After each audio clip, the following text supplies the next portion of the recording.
कुषाण पढ़ लिए थे। आइए देखिए अब गुप्त काल।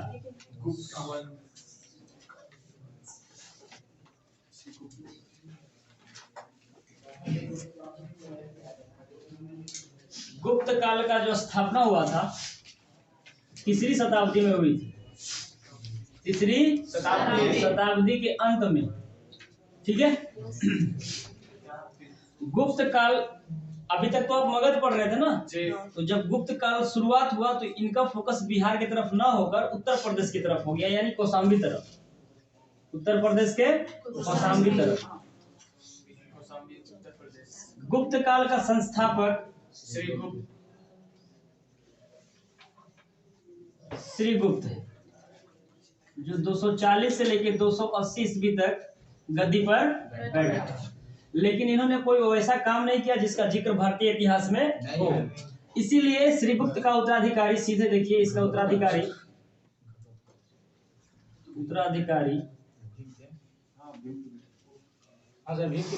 नहीं,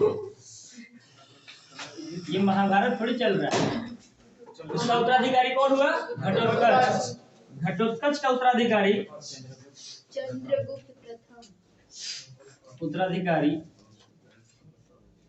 चंद्रगुप्त प्रथम।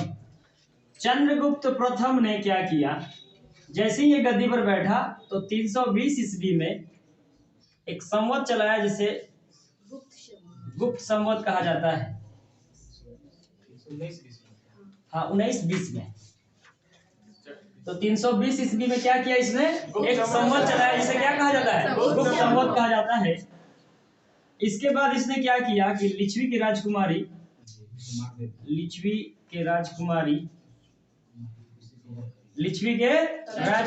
का नाम था कुमार देवी। तो इसने क्या किया? कुमार देवी से विवाह कर लिया। विवाह करने के बाद महाराजा धीराज की उपाधि धारण किया। महाराजा धीराज। तो आपसे डायरेक्टली क्वेश्चन कहेगा कि महाराजा धीराज की उपाधि किसने धारण किया था? चंद्रगुप्त।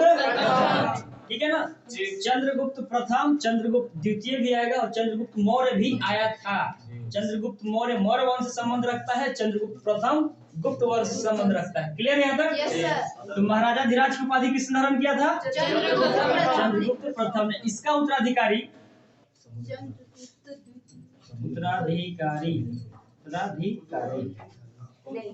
इसका उत्तराधिकारी हुआ कौन? समुद्रगुप्त।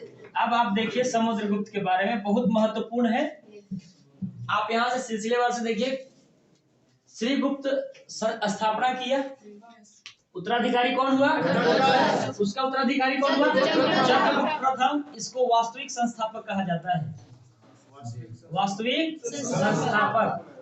गुप्त वंश का वास्तविक संस्थापक कौन है? चंद्रगुप्त। वैसे किसको कहा जाता है? श्रीगुप्त। तो चंद्रगुप्त प्रथम ने 320 ईस्वी में गुप्त संवत चलाया। इसने लिच्छवी की राजकुमारी से विवाह किया, कुमार देवी से। महाराजा धीराज की उपाधि धारण किया और इसका उत्तराधिकारी कौन हुआ? समुद्रगुप्त। अब देखिए समुद्रगुप्त के बारे में।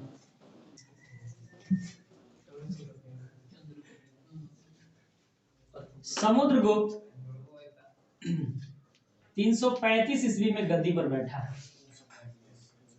कब बैठा? 335 ईस्वी में जब गद्दी पर बैठा तब इसने क्या किया, ये चूंकि संगीत का बहुत प्रेमी था, ये संगीत प्रेमी था, ठीक है, इसलिए संगीत प्रेमी होने की वजह से इसका जो चित्र है ना, बीना बजाते हुए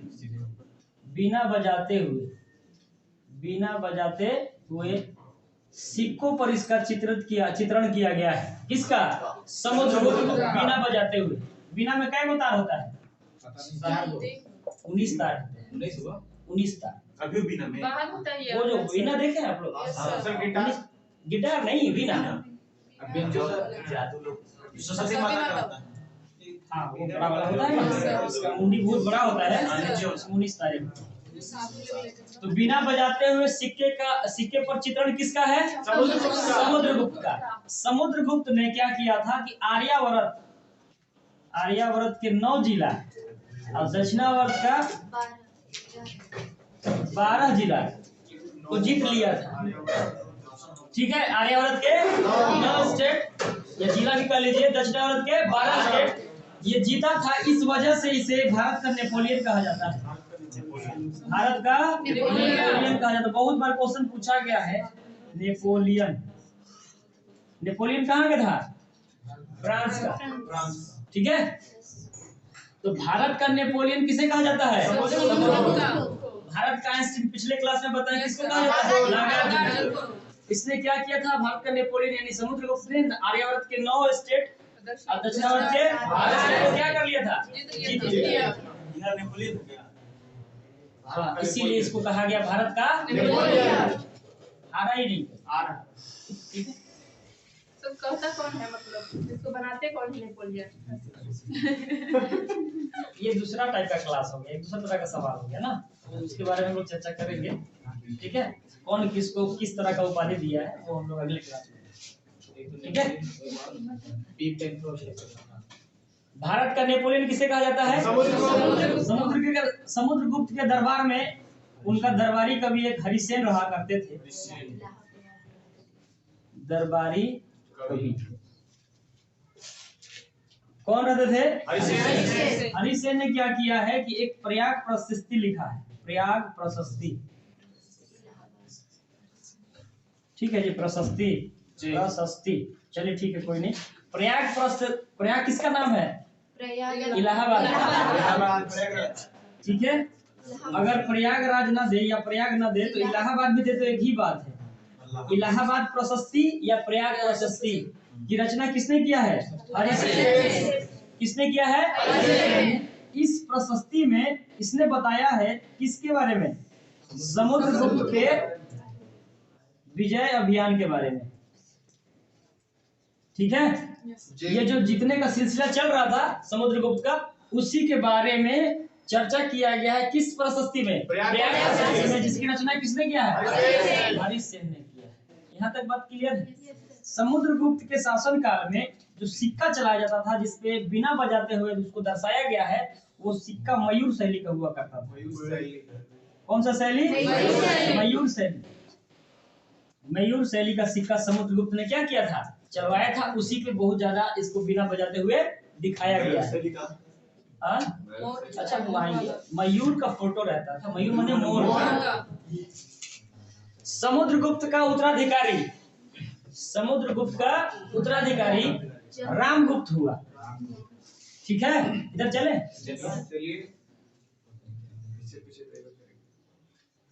उसका उत्तराधिकारी कौन हुआ? रामगुप्त। इसका उत्तराधिकारी हुआ रामगुप्त। उत्तराधिकारी रामगुप्त। रामगुप्त एक अयोग्य शासक था। अयोग्य शासक था। ठीक है जी। और इसकी पत्नी का नाम था देवी। पत्नी थी देवी। और देवी जो इनकी पत्नी थी उसने अपने देवर के साथ, देवर मतलब चंद्रगुप्त द्वितीय, चंद्रगुप्त द्वितीय के साथ षड्यंत्र करके रामगुप्त को क्या करवा दिया? मरवा दिया। ठीक है, रामगुप्त ने क्या किया? रामगुप्त बैठा समुद्रगुप्त के बाद और इसी की पत्नी उसके अपने देवर के साथ मतलब चंद्रगुप्त द्वितीय के साथ मिलकर रामगुप्त का क्या करवा देती है? हत्या करवा देती है। और चंद्रगुप्त द्वितीय क्या करता है? गद्दी पर बैठ जाता है। यहाँ तक क्लियर है? चंद्रगुप्त द्वितीय 380 ईस्वी में क्या करता है? गद्दी पर बैठ जाता है। ठीक है, गद्दी पर कब बैठता है? 380 ईस्वी। ये जब गद्दी पर बैठता है तो ये फेमस हो जाता है किस चीज के लिए? न्याय के लिए। न्याय के लिए क्या हो जाता है? ये फेमस हो जाता है। और चंद्रगुप्त द्वितीय ने ही क्या किया था? शकों को सर्वनाश कर दिया था। शकों को पूर्णतः नष्ट कर दिया था। अभी पढ़े ना शक? उस क्लास में भी हम बताया था कि शकों को पूर्णतः कौन नष्ट किया था? चंद्रगुप्त द्वितीय। तो शकों को इसने पूर्णतः नष्ट करके विक्रमादित्य की उपाधि धारण किया था। विक्रमादित्य। विक्रमादित्य का मतलब होता है सूरवीर। सूरवीर। विक्रमादित्य का मतलब होता है सूर्यवीर। तो विक्रमादित्य की उपाधि भारत में कुल कितनी बार? 14 बार। लेकिन सबसे फेमस कौन हुआ है? चंद्रगुप्त द्वितीय। इसने शकों को फाइनली खत्म कर दिया था और ये फेमस हो गया था किस चीज के लिए? न्याय। जो न्याय का सिंहासन था इधर मिला। सबको का है सर?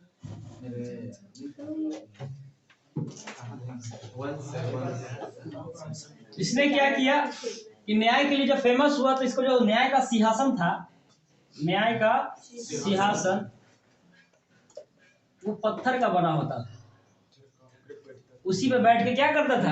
न्याय करता था। ठीक है। इसके दरबार में चीनी बौद्ध यात्री फाहियान आया था। फाहियान भारत आया था, जिसने फो क्योंकि लिखा है। फो क्योंकि याद रहेगा ना? फो क्योंकि। हाँ, फाहियान ने लिखा है फो क्योंकि, और यह एक यात्रा वृत्तांत है। यात्रा वृत्तांत।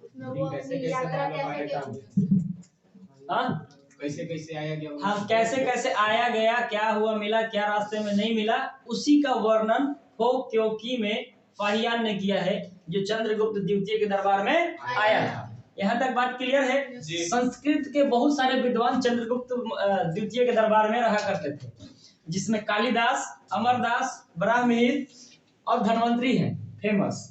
ये लोग मिटा दे।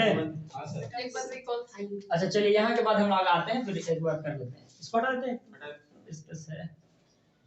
इधर लिख देते हैं कुमार देवी से विवाह किया, इतना में हो जाएगा। तो फिर एक बार रिवाइज करके फिर आगे चलेंगे। ठीक है। चीनी बौद्ध यात्री फाहियान आया था, जिसने फो क्योंकि लिखा, जो कि एक यात्रा वृत्तांत है। यहाँ तक क्लियर है? संस्कृत के कुछ विद्वान रहते थे चंद्रगुप्त द्वितीय के दरबार में, जिसमें कालिदास। तो आपसे क्वेश्चन पूछेगा कि कालिदास जो संस्कृत के विद्वान हुए हैं, वो किसके समकालीन थे? समकालीन मतलब उनका ड्यूरेशन समझ आ रही है? ये जब जिंदा थे तो किसके शासनकाल में थे? तो कालिदास किसके शासनकाल में थे? चंद्रगुप्त द्वितीय के शासनकाल में थे। उनके दरबार में रहते थे संस्कृत के महान विद्वान। ठीक है। तो कालिदास किसके समकालीन हुए? चंद्रगुप्त द्वितीय। चंद्रगुप्त द्वितीय कब गद्दी पर बैठा है? 300 वर्ष। कालिदास थे, अमरदास थे, बराहमिहिर थे,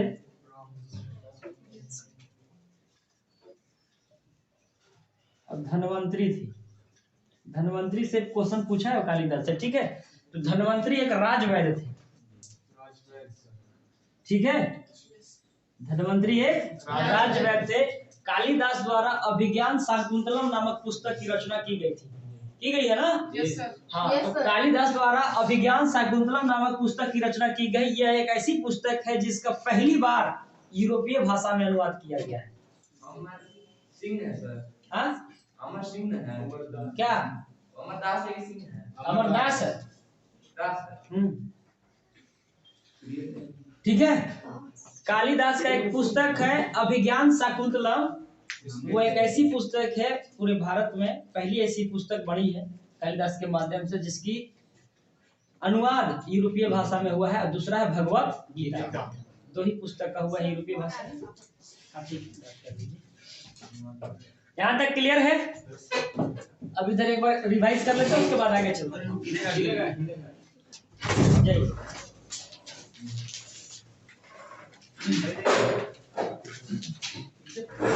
आइए देखते हैं गुप्त काल को एक बार रिवाइज करते हैं वहां तक, उसके बाद फिर आगे चलते हैं। गुप्त काल कब आया? 3वीं शताब्दी के अंत में।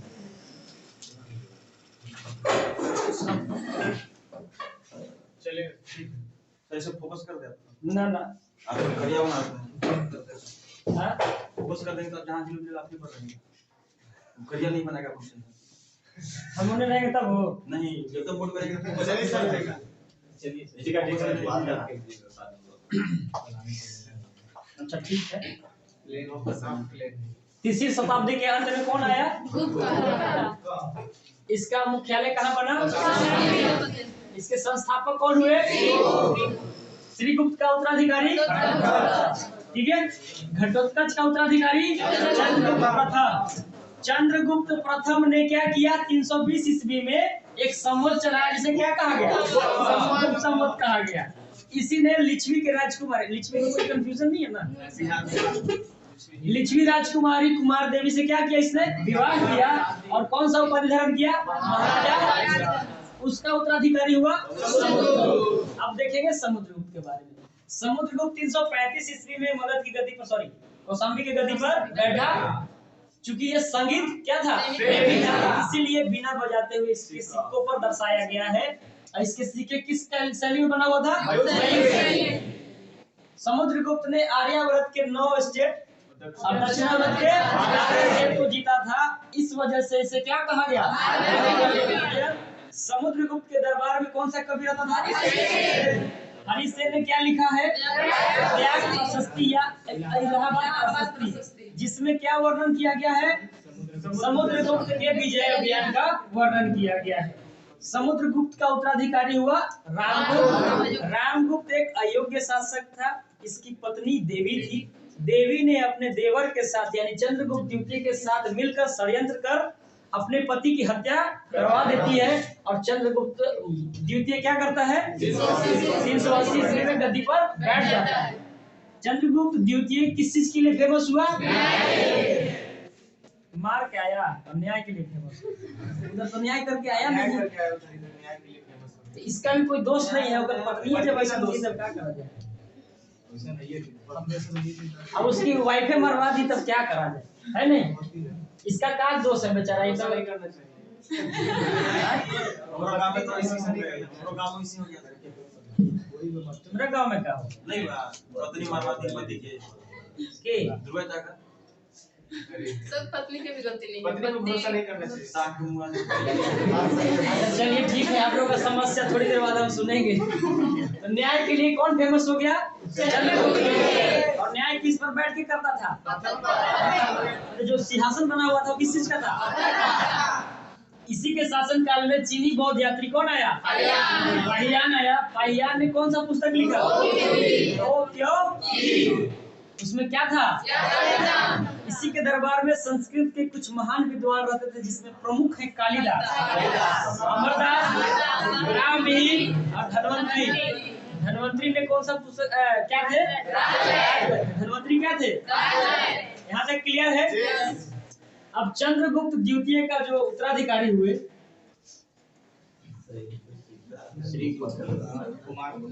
सर, इसका भाषा तो संस्कृत में होगा ना? अभी उस बात पे हम आए नहीं। अभी तो हम आपको दिखा रहे हैं कौन कौन शासन किया है। इनका प्रशासनिक इकाई दिखाएंगे अभी हम। आइए देखिए, चंद्रगुप्त द्वितीय का उत्तराधिकारी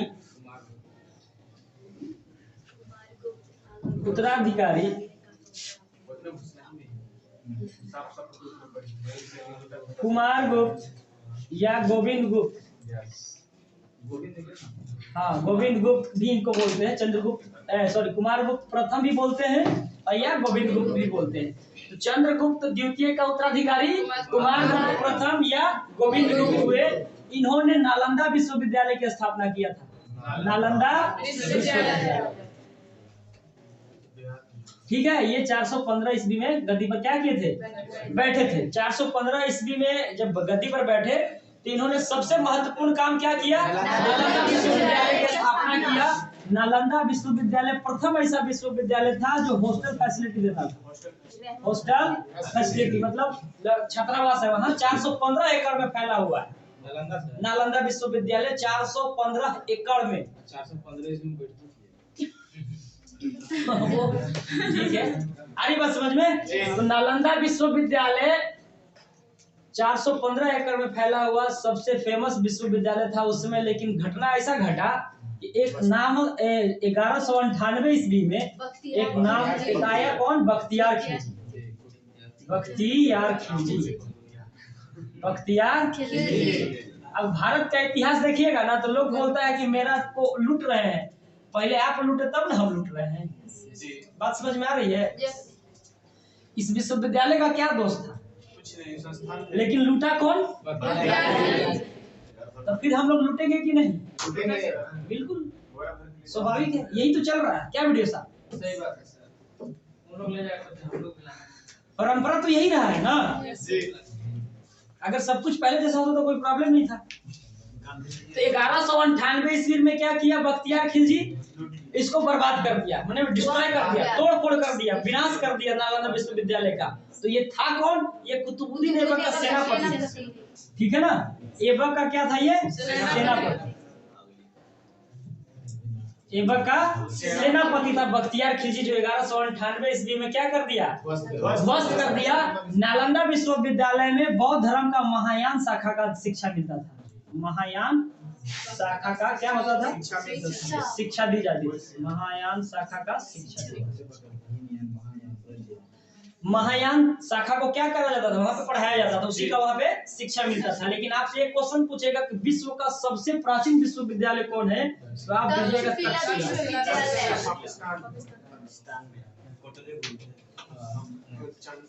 तक्षशिला विश्वविद्यालय कहाँ है? रावलपिंडी में, रावलपिंडी पाकिस्तान में। रावलपिंडी डिस्ट्रिक्ट है रावलपिंडी। हाँ, यहाँ तक क्लियर है? कुमार गुप्त का उत्तराधिकारी स्कंद गुप्त हुआ। इसका उत्तराधिकारी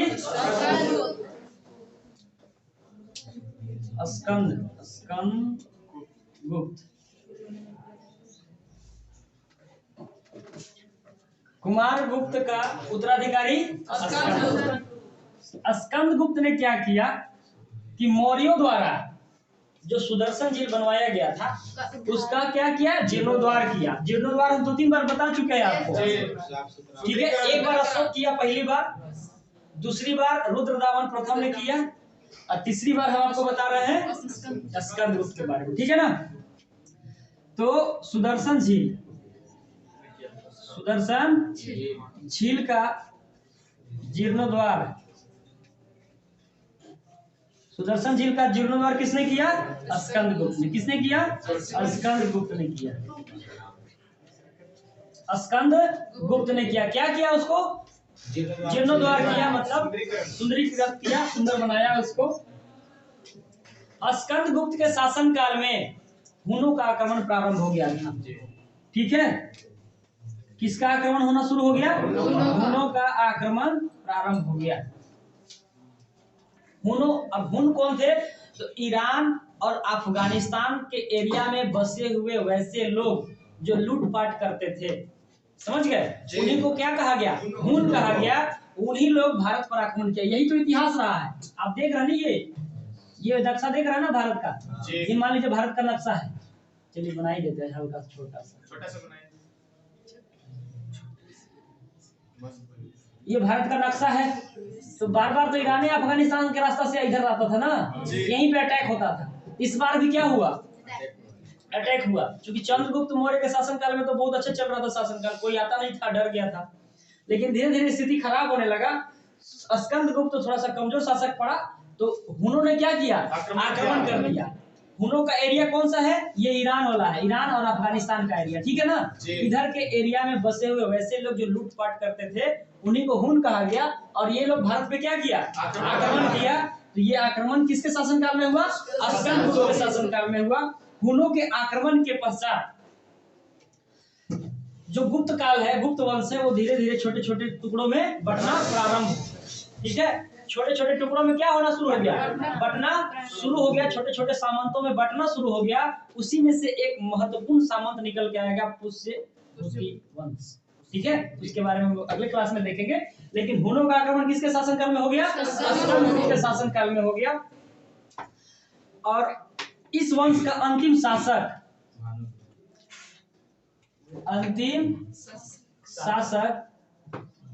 विष्णुगुप्त हुआ। विष्णुगुप्त। इससे पहले एक आएगा भानुगुप्त, उसके बारे में हम लोग जिक्र करेंगे, क्योंकि उसी के एरण्य अभिलेख में किसी लड़की का सती होने का प्रमाण मिला है 510 ईस्वी में। उसके बारे में हम लोग लिखवाएंगे, अभी बता देते हैं आपको, डिटेल्स में चलेंगे तब। ये तो था सिलसिलेवार से जो गद्दी पर बैठा और जो महत्वपूर्ण काम किया। पहला श्रीगुप्त, उसका उत्तराधिकारी घटोत्कच, उसका उत्तराधिकारी चंद्रगुप्त प्रथम, उसका उत्तराधिकारी समुद्रगुप्त का उत्तराधिकारी रामगुप्त का उत्तराधिकारी चंद्रगुप्त द्वितीय का उत्तराधिकारी कुमारगुप्त का उत्तराधिकारी स्कंदगुप्त का उत्तराधिकारी विष्णुगुप्त, जो कि अंतिम शासक। क्लियर है? इतने शासकों ने गुप्त काल को चलाया। इसमें कुछ महत्वपूर्ण काम हुए हैं। अब जो काम है और जिस माध्यम से शासन प्रशासन चलता था उसके बारे में हम लोग चर्चा करेंगे। यहाँ तक क्लियर है? यहाँ तक क्लियर है ना? आगे चले। याद हुआ कुछ? Yes sir. जी 1198 में बख्तियार ठीक, अभी मिटा कर देखते हैं, तुरंत पूछता हूं।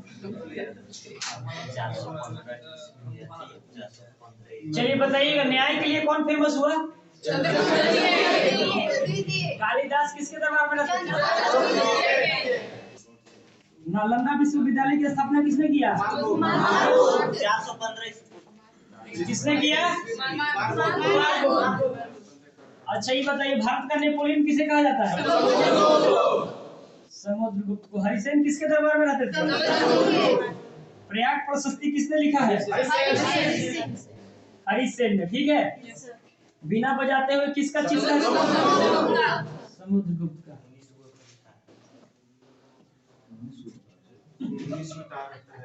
किसके द्वारा नालंदा विश्वविद्यालय को तोड़ा गया?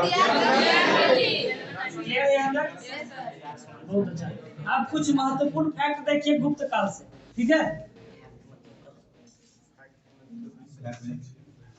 गुप्त काल में क्या क्या चीज फेमस हुई और क्या क्या चला, कैसे चलता था गुप्त काल, उसके बारे में देखिए आप। ठीक है जी, इसको आप प्रशासनिक इकाई से भी जोड़ सकते हैं। तो गुप्त काल की जो भाषा थी वो संस्कृत। भाषा कैसी थी? संस्कृत। मंदिर बनाने का जो कला, ये गुप्त काल में स्टार्ट हुआ। पहली बार मंदिर बनाने का जो कला हुआ, मंदिर बनाने का प्रारंभ, इसका एक उदाहरण है देवगढ़ का दशावतार मंदिर। देवगढ़ का दशावतार मंदिर